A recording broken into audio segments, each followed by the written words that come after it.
Hello everybody. Today we are going to be putting on a Steahly flywheel weight. It is a 10-ounce flywheel weight. This really isn't an installation video of how to do it. This is just kind of me recording myself putting it on. So don't expect anything major, any kind of super quality instructions. So with that said, let's get started.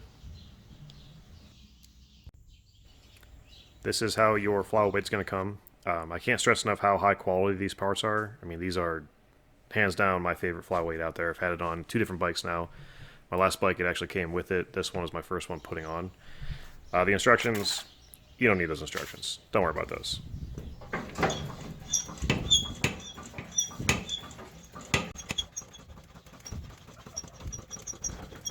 This is basically how it's going to be for all the older Cr250s out there, probably the 125s as well. I believe all the way up to 2000.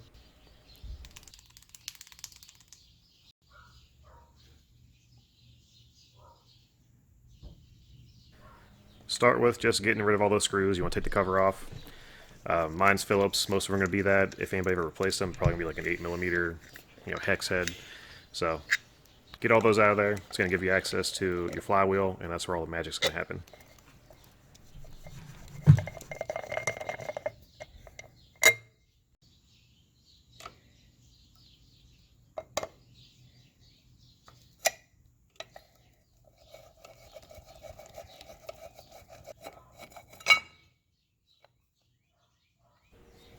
Once you get that cover off, check it out pretty good. My cover's pretty beat up, and my gasket looks like it was homemade, so it's horrible. I've never even had this apart before, but check that out when you get yours apart. So, just start with zipping off the nut holding on the flywheel. Mine's a 17mm. I impacted mine off. You can probably use a wrench or a ratchet, whatever you have access to. I just zipped mine off. It's really important. Get that washer out of there. Don't leave that there. If you leave the washer in there, your flywheel weight's not going to seal all the way up there. It won't be even with the outside of the clutch. It can hit your cover. So this is really fine thread, so be really careful. It's got 4 set screws on the outside that tighten it down, keep it from backing off. They actually give you a tool, and basically uses a 1/2 inch drive ratchet, threads on there. You have to be really careful. You'll see later on the video. I had a little bit of trouble with my ratchet, wanted to slip out of it, so you'll see that later on.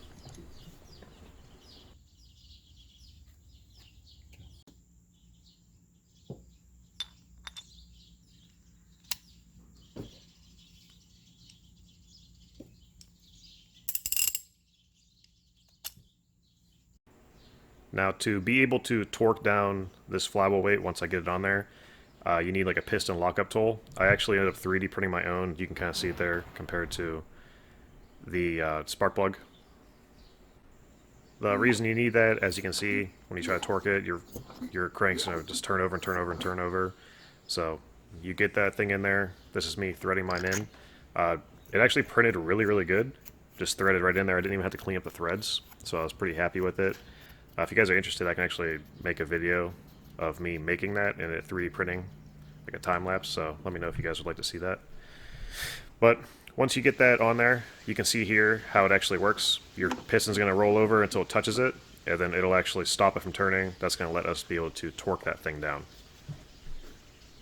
Important thing, don't forget that Loctite.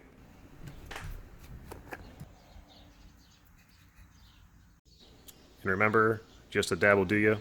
Don't put too much in there. You just want a little bit to help keep those threads on the crank so it doesn't back off. And that, along with the set screws, will keep you nice and tight.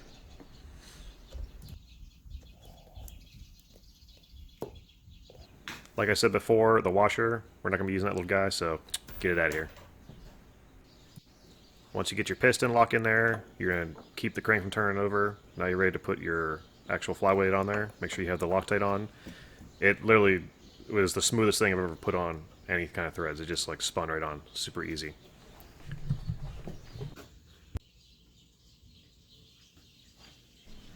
After you get it threaded on, use the tool that they gave you. Like I said before, it works really well, but be more careful than I was. You're going to see here really quickly. You have to push in really hard because it doesn't actually let you put the end of the ratchet all the way in. So just a little teeny bit is actually touching inside the opening. So push in really, really hard when you torque it. Mine didn't work out the way I wanted to.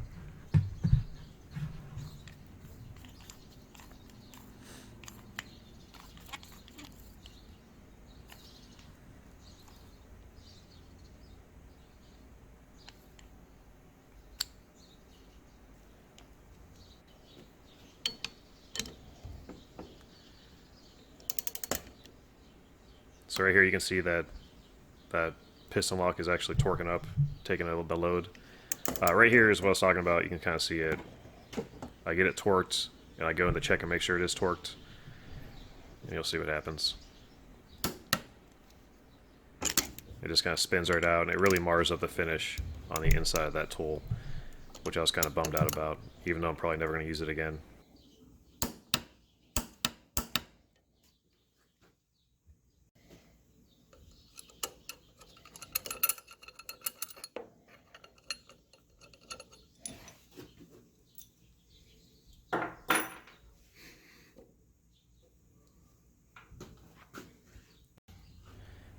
Here's a close-up of that little grooves in the tool. It really wasn't major, just something, if you guys are doing this, keep it in mind. Now you can take out the piston lock. I'm pretty sure you can actually buy these right from Steahly. It just so happened that I just wanted to make my own just because I have a 3D printer and I like doing that kind of thing. It's kind of fun.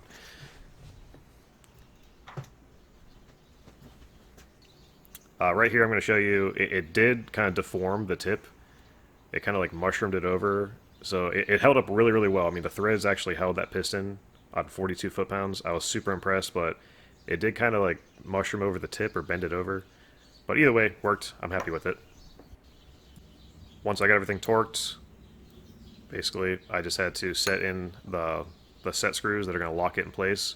And it's basically just like extra security in case that Loctite ever fails. This is going to keep it really tight against the flywheel, because it's going to take some abuse out there, as we all know when we're all riding.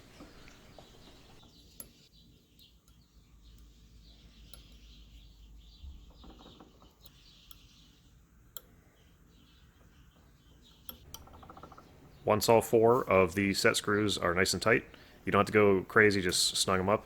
You're basically ready to put your cover back on. Like I mentioned before, really check out your gasket because you want to keep all that water from getting inside your engine. Mine looks like it's homemade. I'm just going to order another one next time I order parts because this one's not looking too good, but it's going to work for now. Also check out your cover. As you can see, I think these are magnesium. My cover is really showing its age. It's got a lot of pitting inside there. Down on the bottom lower half of it, you can actually see there's a little bit of a crack. It doesn't seem like it's leaking, but I'm going to keep an eye on it just in case. Maybe in the future, maybe I can try 3D printing a cover. I don't know if it's really going to hold up, but it'd be kind of cool. Putting the cover back on, basically reverse order. I usually put the gasket up against the cover and then put one of the screws through, holding the gasket in place. Makes it a little bit easier and less likely to damage one of the holes on the gasket where the bolt goes through. So you can do that, or if you have your other technique, whatever you want to do. Doesn't really matter.